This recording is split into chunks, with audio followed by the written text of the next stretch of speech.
ख्याल से इससे भी ज्यादा पुरानी है।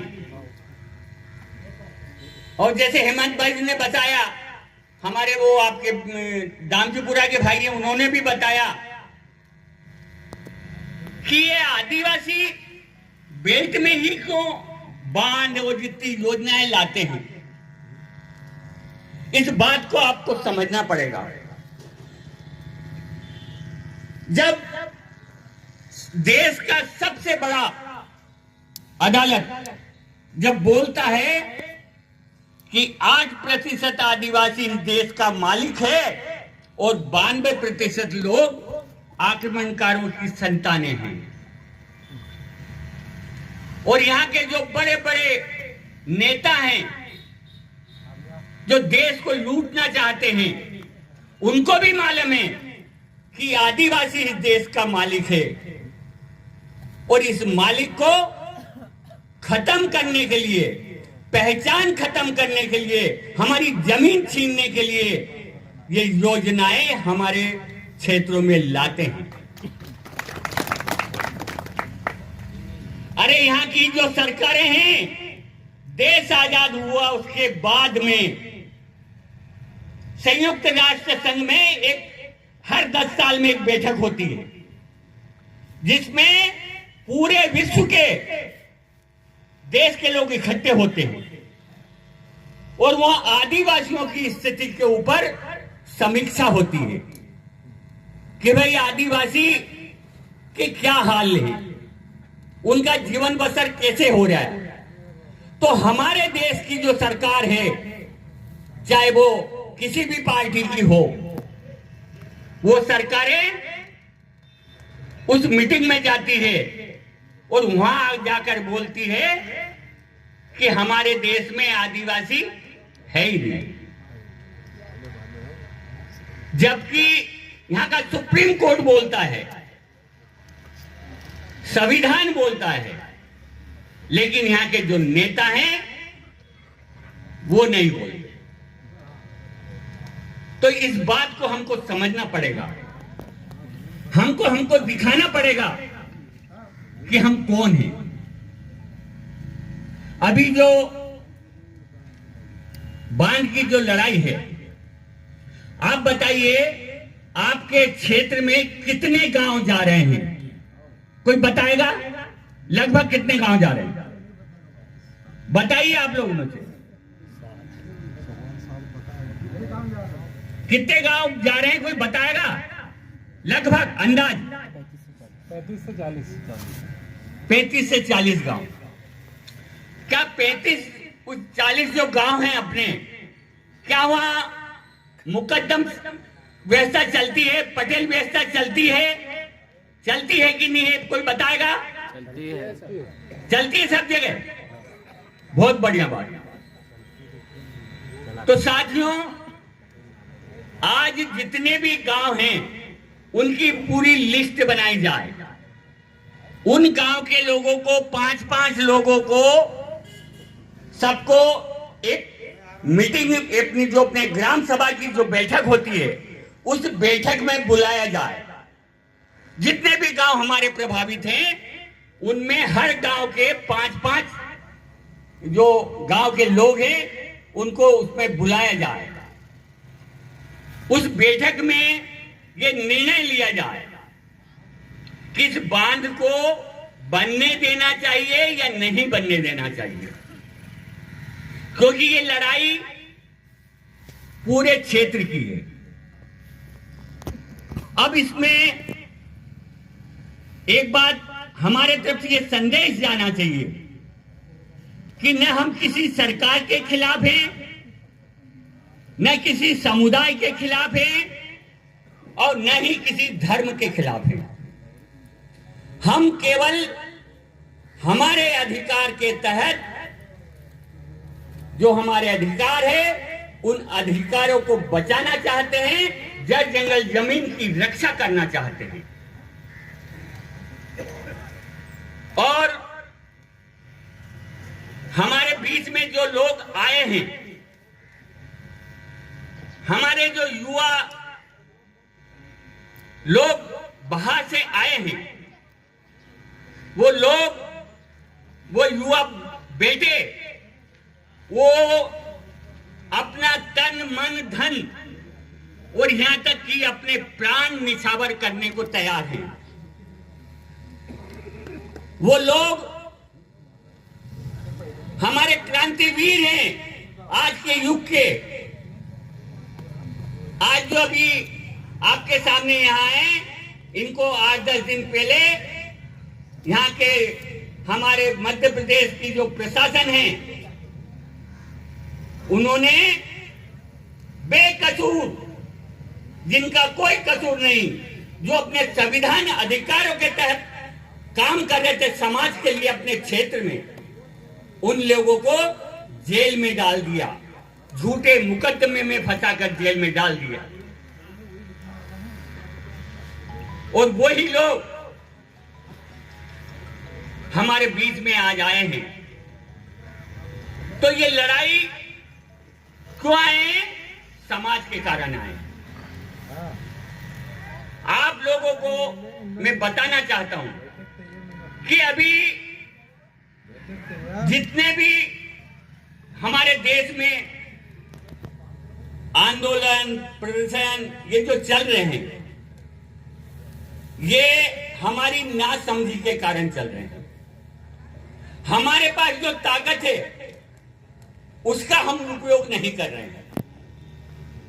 मैं आपको बताना चाहता हूं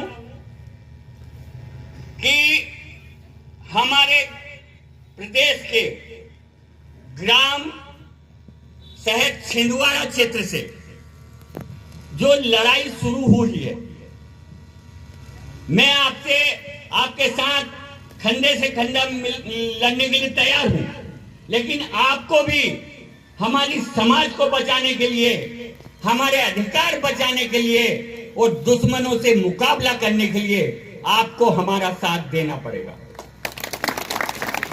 क्या तैयार हो? तैयार।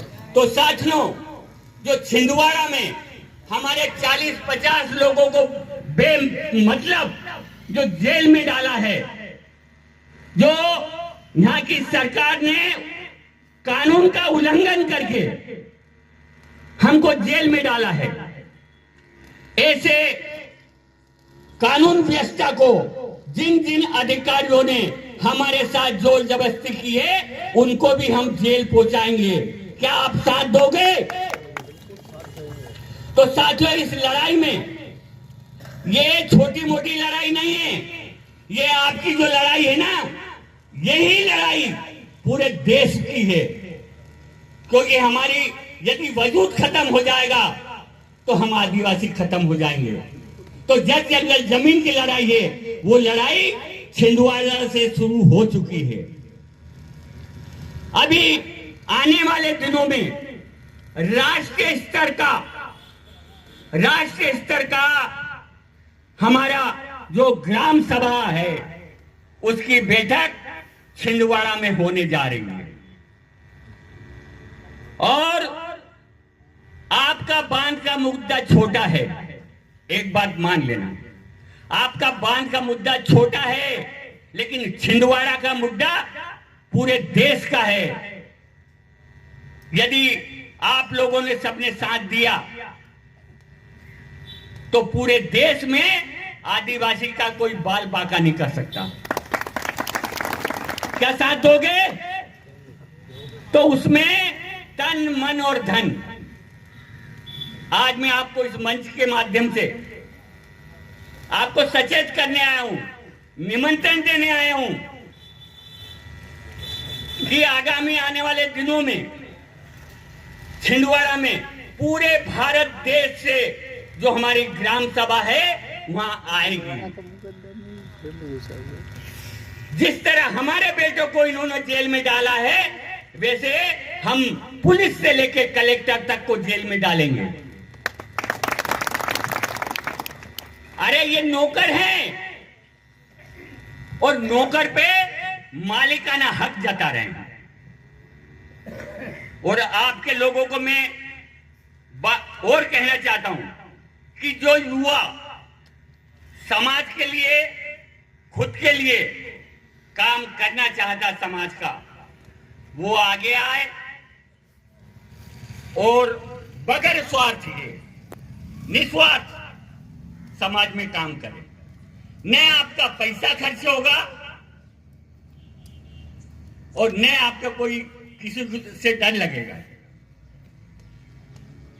ग्राम सभा जो हमारा पटेल है,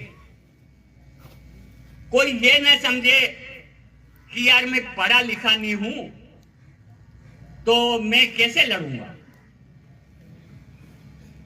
एक बात मैं उदाहरण देके बताऊं, जब प्रधानमंत्री को कोई जवाब देना रहता है कोर्ट में, मुख्यमंत्री को कोर्ट में जवाब देना रहता है, तो क्या मुख्यमंत्री प्रधानमंत्री कोर्ट में जाते हैं?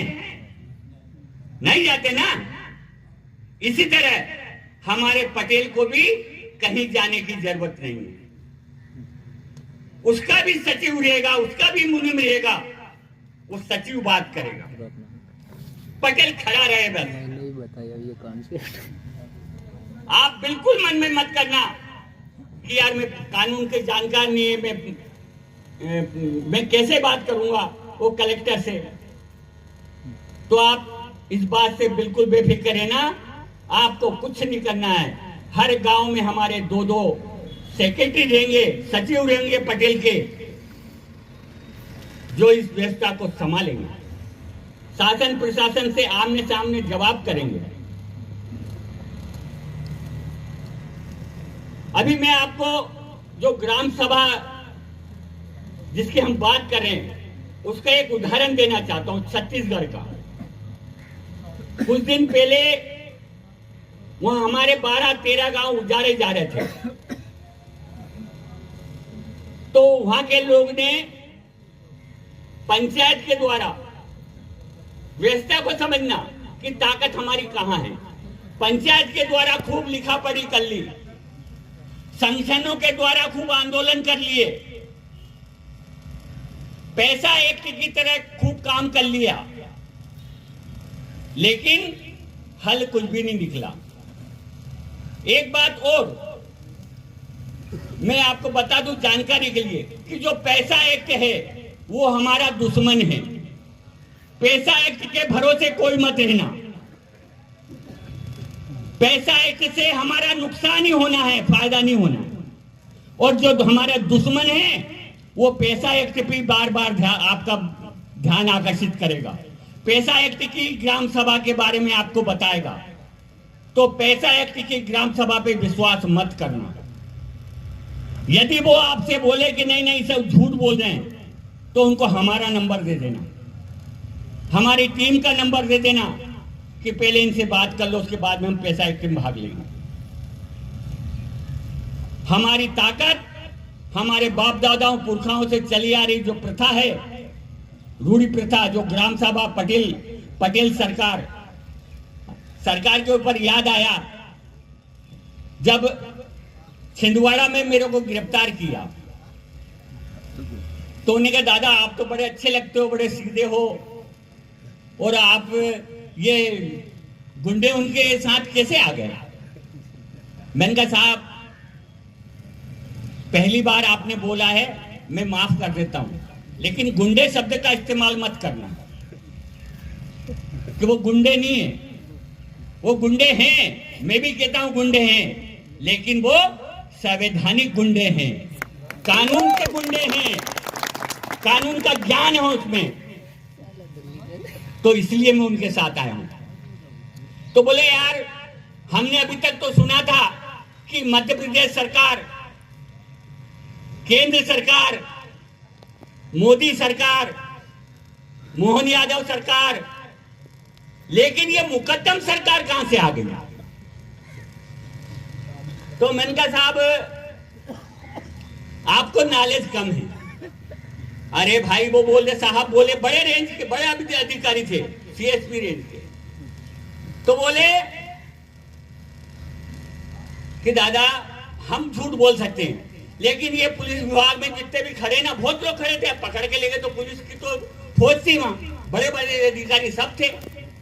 तो उन्होंने बोला कि दादा हम झूठ बोल सकते हैं क्योंकि हम गैर आदिवासी हैं, लेकिन ये 80% जो लोग हैं ना पुलिस बड़े अधिकारी, ये तो तुम्हारे आदिवासी हैं। तो मैंने कहा सर आदिवासी हैं, ठीक है आप कहते हैं मान लेते हैं हम आदिवासी, लेकिन इनसे पूछो कि कानून का ज्ञान है। मैंने कहा ये जो अधिकारी कर्मचारी है ना, ये अपनी बीवी और टीवी में मस्त है, इनको समाज से कोई लेना देना नहीं। अरे नहीं ऐसा नहीं है। तो मैंने कहा साहब बुलाओ बड़े अधिकारी कोई जानकार को, हम थोड़ी बात ही कर ले समाज के बारे में, समाज के अधिकार पूछ लें।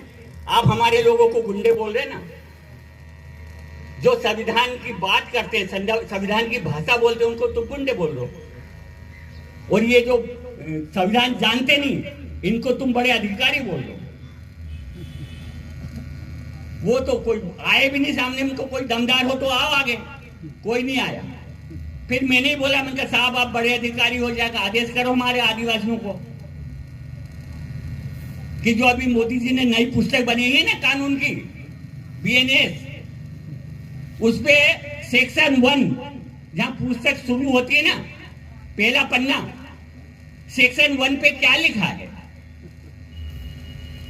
जोर से बोला, मैंने कहा बताओ कोई आदिवासी हो, अधिकारी जानकार हो तो बताओ। कोई नहीं बता पाया।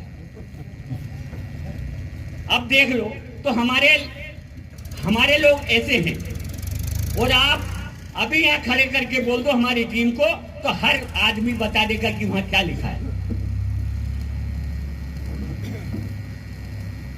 मनोज भाई जरा उठ के बताना, आओ थोड़ा इधर, मनोज भाई आओ, देखो